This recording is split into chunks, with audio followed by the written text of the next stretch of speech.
శ్రీరామనవమి సందర్భంగా ఈరోజు మనము శ్రీరాముడు ప్రథమ భాషి, అందరికంటే ముందుగా మాట్లాడేటువంటి వాడు, అంటే పూర్వ భాషి, మిత భాషి, మితంగా మాట్లాడేటువంటి వాడు, స్మిత భాషి అంటే నవ్వుతూ మాట్లాడేటువంటి వాడు, మధుర భాషి, మధురంగా మాట్లాడేటువంటి వాడు. కాబట్టి ఇటువంటి లక్షణాలన్నీ కూడా శ్రీరామతత్వంలో తెలుసుకోదగిన ఉన్నాయి. శాస్త్రానికి అందని విషయాలు, శాస్త్రానికి అందేటువంటి విషయాలు అన్నీ కూడా శ్రీరామతత్వంలో మనకు రావడం అనేటువంటి జరిగింది.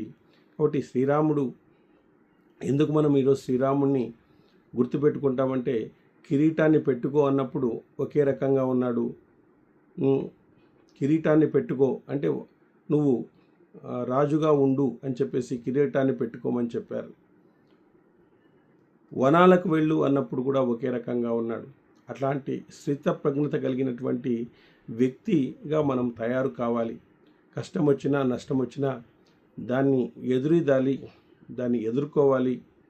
కాబట్టి ఆత్మహత్యలకు పోకూడదు. చూడండి, ఎవరన్నా అట్లాంటివి ఉన్నప్పుడు ఆత్మహత్య చేసుకునేటువంటి వారు, నాకు రాజ్యం ఇవ్వరా అని చెప్పేసి. కిరీటాన్ని పెట్టుకో అన్నప్పుడు ఒకే రకంగా ఉన్నాడు, వనాలకు వెళ్ళిపో అన్నప్పుడు కూడా ఒకే రకంగా ఉన్నాడు.